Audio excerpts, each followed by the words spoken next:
welcome back to my channel, or welcome if you're new. My name is Alex, aka the plant-based Puerto Rican, and first off I just want to say Happy New Year.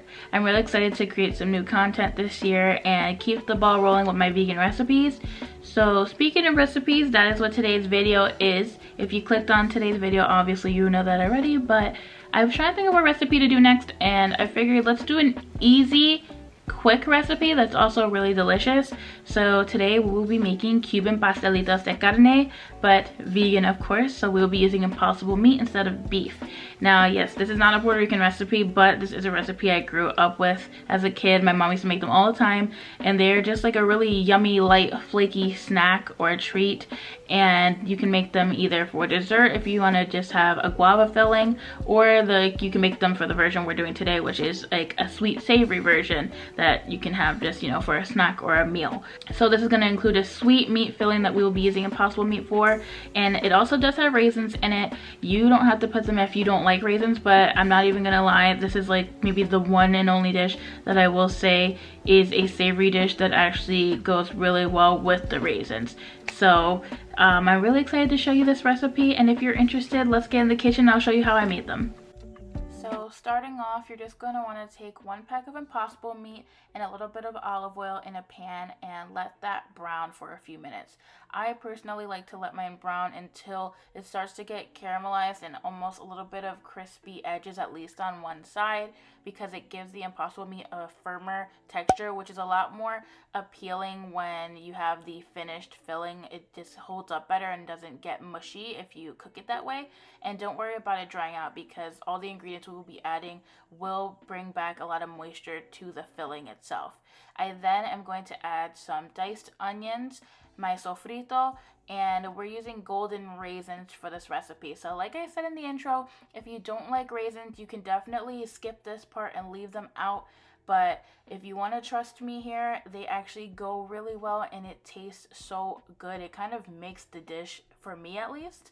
So definitely give it a try if you're open to it. And then also I'm adding my Better Than Bullion vegetable bouillon here, and then we're just going to mix that up and give some time for my sofrito to melt, because mine was frozen at the time. We freeze it to preserve it when we make a batch. So follow that up with some agave instead of honey, because this is a completely vegan version here. So we're going to add the agave, and all the specific measurements as well as ingredient list and written instructions will be included in the description box below if you need to access that. Then we're going to be adding 1 can of salsa de tomate from the brand that shall not be named. No judgment here. This is just like kind of hard to find a replacement, since that brand is what we're used to using in my household. So we gotta do what we gotta do, unfortunately. Then you're just going to continue to let it cook and season as you go, and keep tasting along the way as well. I tasted mine and felt that it needed some more raisins and a little bit more sweetness, so I did add those. Continue to stir, taste it again, and it was perfect. So once it's done cooking, you want to take it off the heat to let it cool down, so that way it doesn't start to melt your puff pastry as you fill them. Then you're going to start laying out your layers of puff pastry. I laid out the bottom first and brushed it with some of the egg wash. And then I started to measure and cut the size of each square that I want. We'll then follow that up with layering the top and making sure that they measure up with each layer and that all squares are the same size and even before filling them.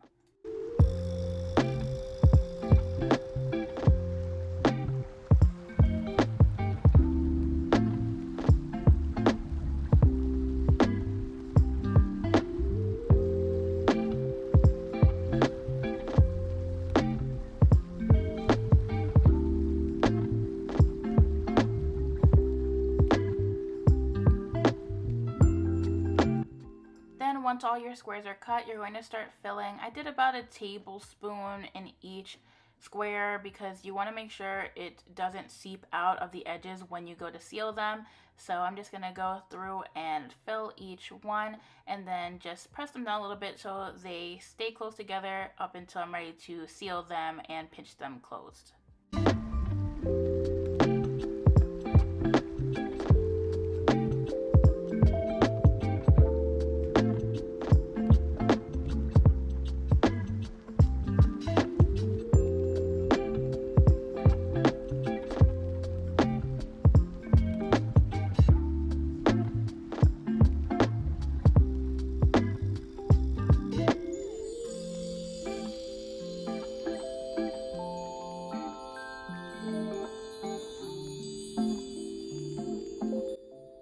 now that they're all filled, you're just going to want to press around the filling and then take a fork and go along each edge to pinch and seal them shut. What I like to do is hold on to the dough with my finger as I'm pulling the fork out, so that way it doesn't just like stretch out the dough and make it look all sloppy. So see how that makes it a lot neater. Just hold it down so that way you're not dragging the dough with you.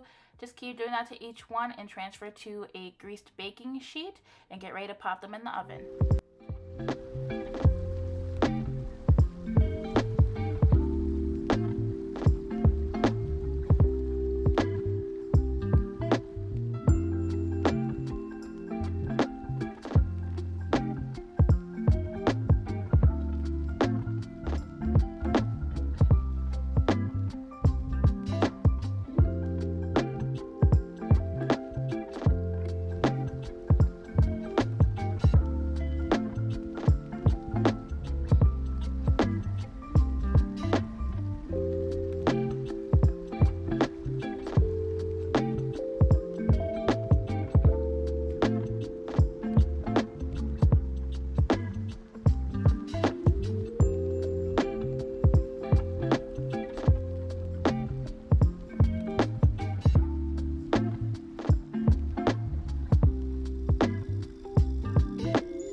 Once you have them all lined up on your baking sheet, then you're going to want to brush on your egg wash to each pastry and then follow that up with the glaze. I ended up putting some extra glaze on mine, so if you feel like you don't have enough with the first brush, don't be afraid to put a second brushing of the glaze on there. It really helps the end effect when you pull them out the oven and they have a nice layer of that golden glaze on top of the crispy flaky pastry. See, like this, it really helps them get nice and caramelized in the oven and they come out so beautiful.